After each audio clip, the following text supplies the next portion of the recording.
ব্লেন্ডারটাকে মায়ের মতো ইউজ করতে গেলে প্রথমে যেটা করতে হবে, ফার্স্ট ইনস্টল করার পরে যেটা মনে রাখতে হবে হচ্ছে প্যান ভিউ এর পর রোটেট ভিউ। এই রোটেট ভিউয়ে এখানে গিয়ে অল্ট লেফট মাউস একটা,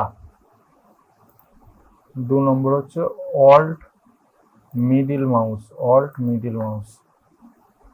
দুটো, alt right mouse, alt right mouse তিনটে। দেখি এবার কি হয়। হ্যাঁ ঠিক আছে, এটা যাচ্ছে, স্ক্রল করলে যাচ্ছে, আসছে মায়ের মতো।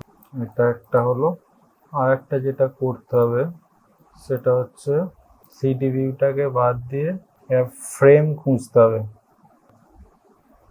সিডি ভিউটাকে বাদ দিয়ে ফ্রেম, এই যে ফ্রেমের মধ্যে যেটা আমাদেরকে প্রবলেম করে, টাইম স্লাইডারে অল্ট মিডিল মাউস করলে মায়ার মতো এখানে যে ফ্রেমগুলো আছে কমা বাড়া, এটা প্রচুর ডিস্টার্ব হয় মেন্টালি।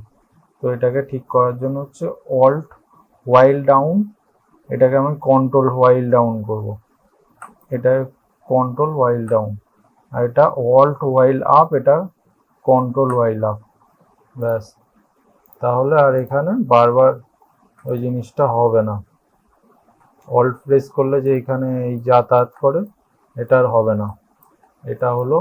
আর একটা যেটা সেটিং করতে হয় সেটা হচ্ছে এই মুভ, আমরা মায়াতে ডব্লিউ প্রেস করি, টার্ন সিলেক্ট, আর রোটেটের জন্য ই প্রেস করি। তো এটা আসার জন্য এখানে গিয়ে right click, change shortcut, press W, এখানে গিয়ে রিমুভ শর্টকাট, অ্যাসাইন শর্টকাট, ই, ব্যাস।